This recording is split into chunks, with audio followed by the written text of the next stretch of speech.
Assalamualaikum warahmatullahi wabarakatuh. Alhamdulillahi rabbil alamin. Wassalatu wassalamu ala sayyidil anbiya'i wal mursalin wa ala alihi wa ashabihi ajmain. Amma ba'du. Saudara-saudari kaum muslimin dan muslimat yang semoga senantiasa dirahmati dan diberkahi oleh Allah tabaraka wa ta'ala. Alam yang indah terbentang luas, langit yang megah, matahari, bulan yang seakan saling berkejar, gunung-gunung yang tinggi menjulang dan kokoh, bintang ke bintang yang indah menghiasi langit di malam hari, pepohonan yang rindang, semuanya sujud kepada Sang Pencipta, Allah tabaraka wa ta'ala. Allah berfirman di dalam surat Al-Hajj, langit, bumi, dan makhluk yang mengisinya, matahari, bulan, bintang, gunung-gunung dan pepohonan, serta banyak manusia sujud mentauhidkan Allah.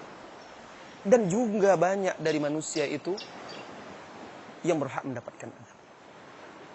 Ayat ini menjelaskan kepada kita tentang sujudnya makhluk. Ayat ini menjelaskan kepada kita semua sebab izzah, kemuliaan makhluk itu, yaitu dengan mentauhidkan Allah tabaraka wa ta'ala, memurnikan ibadah untuknya semata yang dia terjemahkan dalam ketundukan, kepatuhan yang penuh dengan kehinaan di hadapan Allah tabaraka wa ta'ala.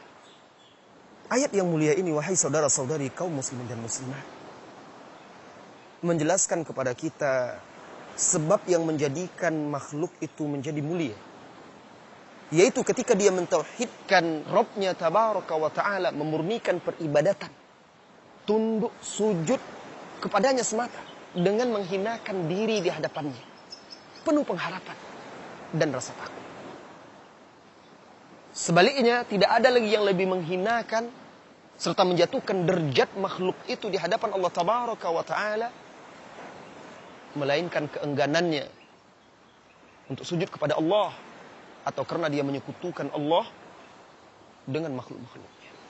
Sehingga langit, bumi, matahari, bulan, bintang, hewan, semuanya lebih mulia daripada manusia ini ketika manusia enggan sujud dan mensekutukan Allah tabaraka wa ta'ala. Perhatikan, buka hati sebelum membuka mata dan telinga. Saudara, ayat ini sebenarnya menjelaskan tentang siapa orang yang berhak untuk diazab dan disiksa oleh Allah tabaraka wa ta'ala. Setelah Allah jelaskan sujudnya makhluk-makhluk kepada Allah tabaraka wa ta'ala, Allah katakan bahwa banyak manusia itu yang berhak untuk diazab. Penyebabnya karena ketidakpatuhan, tidak tunduk, keengganan mereka untuk sujud kepada Allah tabaraka wa ta'ala.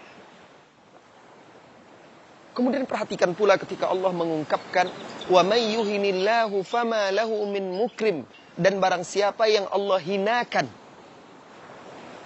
siapa yang akan memuliakannya?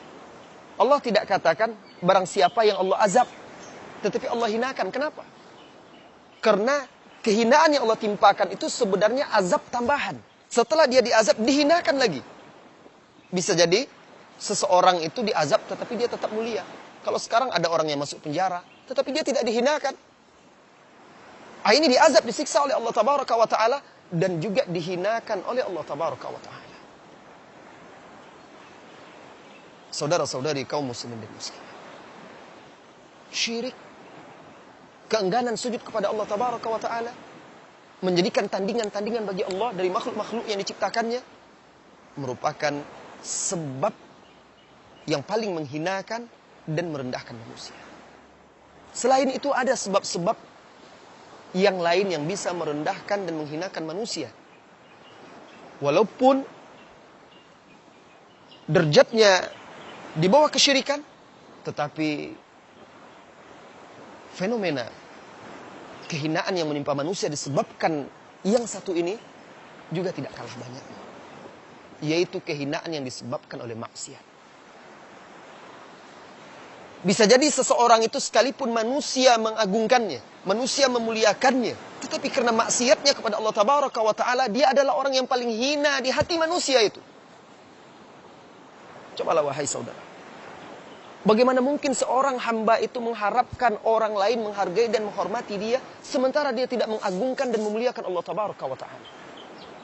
Bagaimana dia mengharapkan orang mencintai dia, sementara dia tidak mencintai Allah?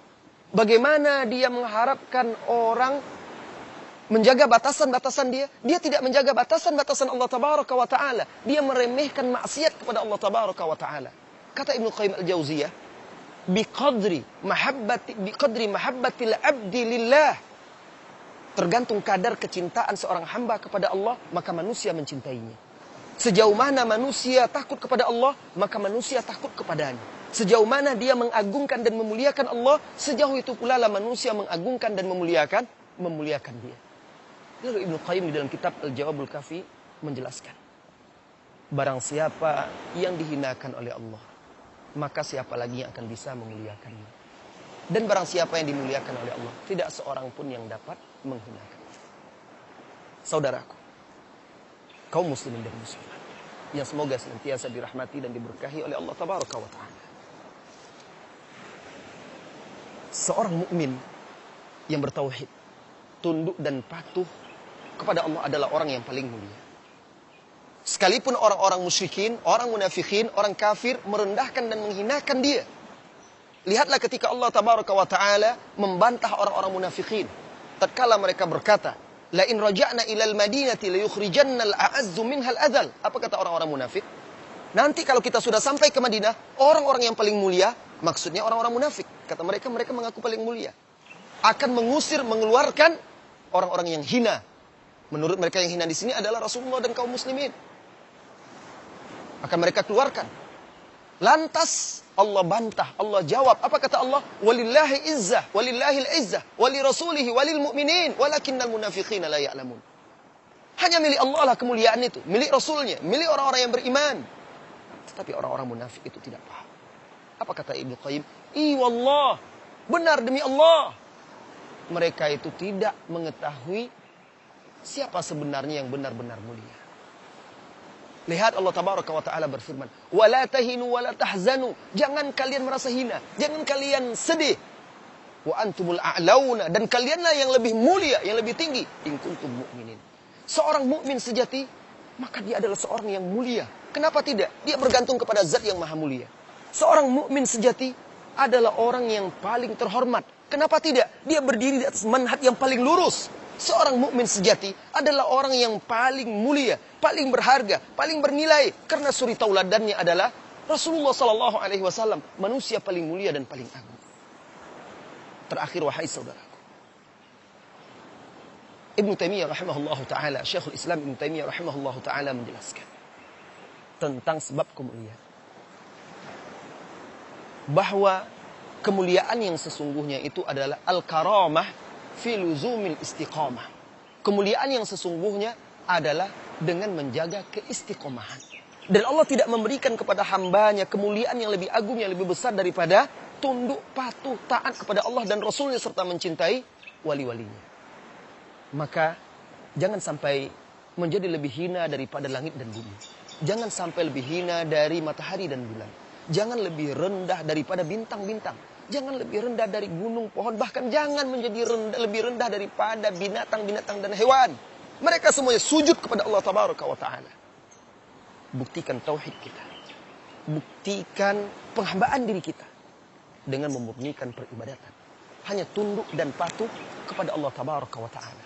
Dengan itu insya Allah Anda, saya, kita semua kaum muslimin, mudah-mudahan diberikan oleh Allah Tabaraka wa Ta'ala kemuliaan di dunia serta kemuliaan di akhirat kelak, di kedudukan yang tinggi di surga. Wassallallahu wasallam ala nabiyyina Muhammad walhamdulillah rabbil alamin. Assalamualaikum warahmatullahi wabarakatuh.